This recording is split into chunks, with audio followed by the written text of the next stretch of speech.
Messieurs, dames, servante demoiselle, très heureux de vous retrouver pour une nouvelle analyse. Je rigole en disant servante demoiselle parce qu'à la fin de la vidéo, donc restez jusqu'à la fin s'il vous plaît, il y aura une charmante dame, une charmante demoiselle qui va intervenir pour nous donner son avis par rapport au Real Madrid, aux problèmes que traverse ce club. Au bord du précipice, après les revers concédés face à Alaves et Shakhtar Donetsk, compromettant sérieusement les chances de qualification pour les huitièmes de finale du Real Madrid. Le poste de Zidane était en péril et comme à chaque fois quand le poste il est en péril, ces hommes ils sortent le grand jeu. Et moi je trouve que c'est une équipe assez fascinante, qu'à chaque fois qu'il y a un grand rendez-vous, bah, ils ont cette faculté à se surmotiver, à se surpasser, à se donner à 2000%. C'est une équipe vraiment qui est tout simplement fascinante dans cet état d'esprit-là, dans cet aspect à toujours répondre présent dans les grands rendez-vous et dans cette faculté aussi à sauver le soldat Zidane. C'est-à-dire qu'à chaque fois que le navire n'est pas en bon état de navigabilité, à chaque fois qu'on sent que le navire il est en train de s'avirer et qu'il y a menace de naufrage, bah, les mecs ils deviennent tout de suite des mécaniciens de bord, ils sortent les combinaisons et ensemble, ils vont de façon mutuelle, de façon solidaire, ils vont extraordinairement sauver le capitaine Zidane, évidemment. Mais malgré tout, il y a quand même des problèmes et on va les soulever. Est-ce que les problèmes sont imputables à Zidane? Est-ce que ça lui dépasse? Est-ce qu'ils sont imputables à l'institution, à la politique sportive? J'ai ma petite idée, on va voir tout ça tout de suite. D'abord, on va parler tout de suite du contexte, la semaine périlleuse qu'ils ont traversée de fort belle manière. Voilà, il y avait le match face à Séville où le Real s'en sort vainqueur. Il y avait aussi le match face à Mönchengladbach où il a un Benzema encore une fois extraordinaire, un Ramos éblouissant, bluffant. C'est-à-dire que les mecs, quand ils sont là, bah, tu as un autre visage du Real Madrid et tout de suite ça devient une équipe très sérieuse. Au moment où on tourne cette vidéo, bah, ils n'ont pas encore joué le match face à Atlético. Et là aussi ça va être un grand match, un match à grand enjeu parce que si l'Atlético gagne, bah, bye bye la Liga. Donc le Real est dans une position, ils sont clairement obligés de évidemment gagner ce match. Maintenant, concernant les imputabilités, à qui imputer ce début de saison qui, quoi qu'on dise, reste quand même très décevant quand on prend la globalité. Le problème, c'est pas simplement Zinedine Zidane. On va casser le suspense tout de suite. Il y a un problème clairement de projet sportif, de politique sportive. Aujourd'hui, tu as une équipe qui n'a pas été régénérée, tu as une équipe qui a un effectif très pauvre, tu as des joueurs qui, en termes de qualité physique, de qualité technique, ont clairement dégringolé. Je veux dire, ils sont passés à un niveau inférieur, en deçà de leur niveau normal. Quand tu prends un Marcelo aujourd'hui, il traverse les matchs comme une âme en peine. C'est que l'ombre de lui-même. Varane, on a l'impression qu'il peut passer 35 ans au Real Madrid. Il ne va jamais endosser le costume de patron et qu'en l'absence de Ramos, bah, ça devient un joueur lambda et pire qu'un joueur lambda. Carvajal abonné à l'infirmerie. Casemiro, en ce moment, il a pas de remplaçant non seulement, mais aussi c'est un joueur qui est assez décevant et catastrophique dans l'utilisation du ballon. C'est pas un joueur qui va prendre énormément d'initiatives, qui va faire énormément de passes vers l'avant, des passes qui cassent des lignes, qui va rater ses transmissions. Et le plus malheureux, c'est qu'il n'a pas de remplaçant et on est obligé de le faire jouer. Isco, bah, moi, c'est un joueur dont j'arrive pas à comprendre véritablement c'est quoi le problème. La seule chose qu'on peut dire, c'est que c'est un joueur qui a besoin de liberté, qui a besoin d'amour, d'affection. Et ça, il ne va jamais l'avoir au Real Madrid. Cette liberté-là, cette loisir de faire tout ce qu'il veut sur le terrain, il ne va jamais l'avoir parce qu'il ne présente pas les caractéristiques, les certitudes, les garanties nécessaires pour pouvoir lui donner toute cette liberté à lui tout seul pour qu'il puisse réguler un peu cette équipe. On n'a pas un banc digne d'un club comme le Real Madrid. Vous allez au Bayern par exemple, Hansi Flick, il a un problème, il se retourne sur le banc il voit Leroy Sané, il se retourne, il voit Douglas Costa, je veux dire, il a des solutions de rechange, il a des alternatives. Tu vas à Liverpool, Klopp, il a un problème, il fait rentrer Diego Jota, il rentre, il règle le problème, il claque ses buts. À City, c'est aussi pareil. Au Real, tu te retournes sur le banc, Zidane, il a un problème, il se retourne. Il voit Jovic, il voit Marcelo, il voit des joueurs qui rapportent absolument rien dans l'équipe.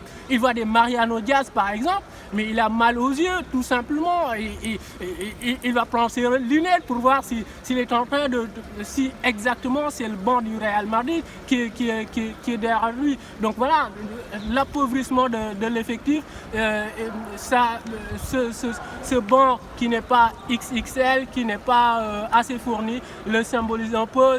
C'est une équipe qui a raté ses dernières mercato.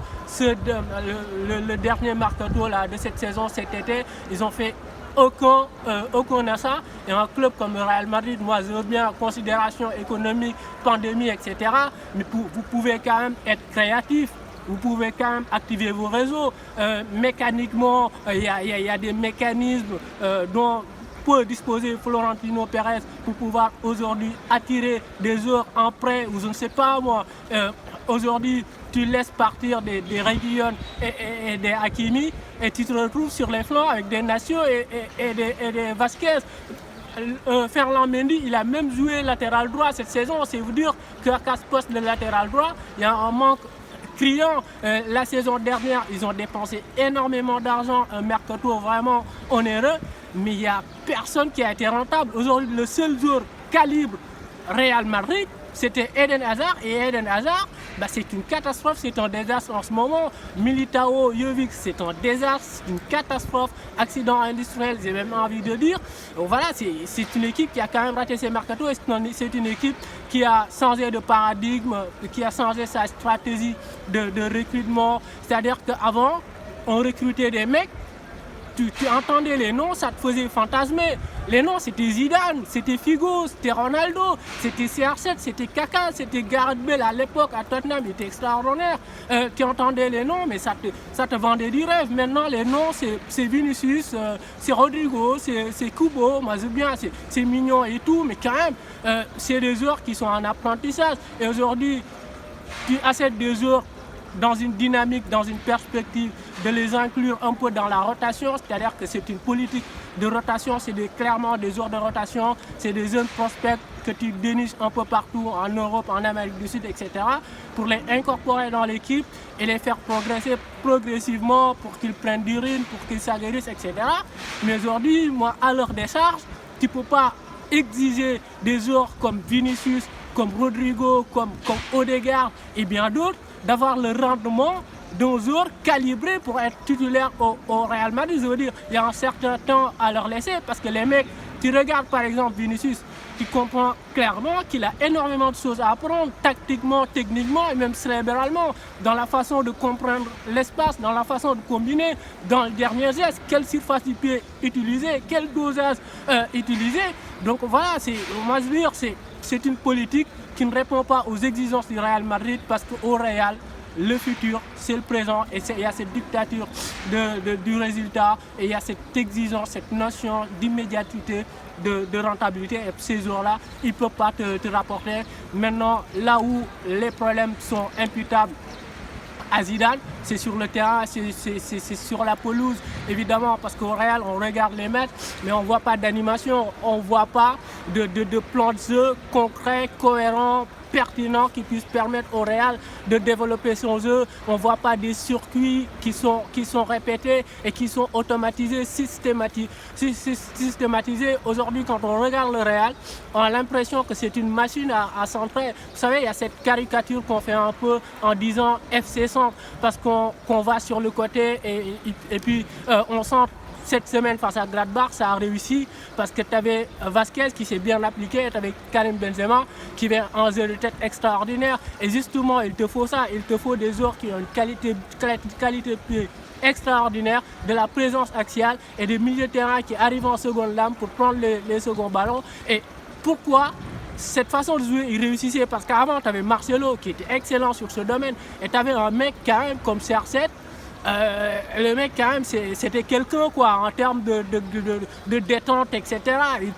Tous les centres qui venaient, c'était sur la tête de CR7 et ça faisait but. Maintenant tu l'as plus. Et sur le plan de l'animation défensive aussi, il y a des défaillances énormes. Moi je regarde les matchs contre le Shakhtar, mais la façon dont ils prennent les vagues successives de la part du Shakhtar, c'était incroyable, c'était hallucinant, j'étais choqué. Et il y a une image qui circule sur les réseaux sociaux, c'est le repli que font les joueurs du Real. Ils sont 5 joueurs, je crois, sur 1 mètre carré comme ça, alignés comme ça, mais c'était une image mais qui était choquante. Moi, j'avais l'impression d'halluciner. Aujourd'hui, le Real, ils sont capables de perdre le ballon dans la surface de réparation adverse et puis 5 secondes après se retrouver en difficulté dans leur propre surface de réparation. C'est dire que le problème il est important et que le problème il est épineux et que évidemment faut le résoudre. Maintenant, est-ce qu'il faut changer d'entraîneur? Moi, si demain on propose de signer Pochettino, je sors tout de suite le chéquier. Mais est-ce qu'aujourd'hui, si Pochettino il arrive, il aura le même effectif, il aura les mêmes ressources? Est-ce qu'il peut faire mieux que Zidane?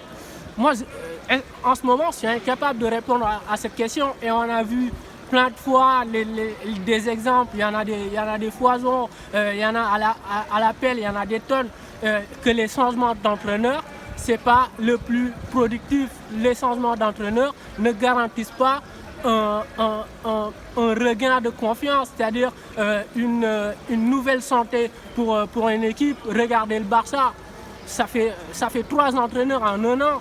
Et toujours on a les mêmes problèmes. Vous allez à Arsenal, depuis le départ de Wenger, ça fait combien d'entraîneurs? Et toujours on a les mêmes problèmes qui persistent. Vous allez à United, il y a eu Mourinho, Moïse, Van Gaal, etc. Ole Gunnar Solskjaer, mais toujours on a les mêmes problèmes qui persistent. C'est-à-dire qu'aujourd'hui, le problème, il est beaucoup plus profond, il est beaucoup plus épineux et il faut le prendre par les cordes et essayer de régler le problème par la source d'abord, avant d'attaquer l'entraîneur qui est évidemment le premier fusible à chaque fois qu'un club est dans de grandes difficultés. Salut tout le monde, moi c'est Assou Ramos et je vais vous parler du Real Madrid. On va essayer de situer les responsabilités parce que vous êtes sans savoir que depuis le début de saison, on est en train de vivre, on va dire, une petite crise et tout le monde cherche un bouc émissaire. Moi j'ai envie de dire que le problème va de Pérez au jour en passant forcément par Zidane. Pérez parce qu'il a peut-être bloqué un transfert, un renfort voulu par Zidane sous prétexte que le club n'a pas d'argent. Les joueurs, parce que dans le terrain, on ne voit plus cette volonté, cette envie de tout donner et de gagner. Et résultat, on voit des petites équipes qui ont de mieux tutoyer. Zidane, il faut quand même reconnaître que le gars il nous fait des choix bizarres. Quand tu laisses partir un Hakimi, un Reguilon, tu laisses un Marcelo éclater, tu lui mets des compositions vraiment. Mais Waro, ça peut se comprendre. Mais tamit, 2020, c'est une année assez exceptionnelle. Avec cette crise, on ne peut pas faire de recrues. Les joueurs qui jouent tous les 3 jours. Une pré-saison, c'est pas vraiment une préparation. Les joueurs aussi, ce ne sont pas des machines. Et depuis la saison l'année, ça peut se comprendre. Il faut alors les laisser le temps de s'adapter et au coach aussi. Et je pense que ça peut s'arranger. Salut tout le monde, moi c'est Assou Ramos et je vais vous parler du Real Madrid. On va essayer de situer les responsabilités parce que vous êtes sans savoir que depuis le début de saison, on est en train de vivre, on va dire, une petite crise et tout le monde cherche un bouc émissaire. Moi j'ai envie de dire que le problème va de Pérez au jour en passant forcément par Zidane. Pérez parce qu'il a peut-être bloqué un transfert, un renfort voulu par Zidane sous prétexte que le club n'a pas d'argent. Les joueurs, parce que dans le terrain, on ne voit plus cette volonté, cette envie de tout donner et de gagner. Et résultat, on voit des petites équipes qui ont de mieux tutoyer. Zidane, il faut quand même reconnaître que le gars il nous fait des choix bizarres. Quand tu laisses partir un Hakimi, un Reguilon, tu laisses un Marcelo éclater, tu lui mets des compositions vraiment. Mais Waro, ça peut se comprendre. Mais tamit, 2020, c'est une année assez exceptionnelle. Avec cette crise, on ne peut pas faire de recrues. Les joueurs qui jouent tous les 3 jours. Une pré-saison, c'est pas vraiment une préparation. Les joueurs aussi, ce ne sont pas des machines. Et depuis la saison l'année, ça peut se comprendre. Il faut alors les laisser le temps de s'adapter et au coach aussi. Et je pense que ça peut s'arranger.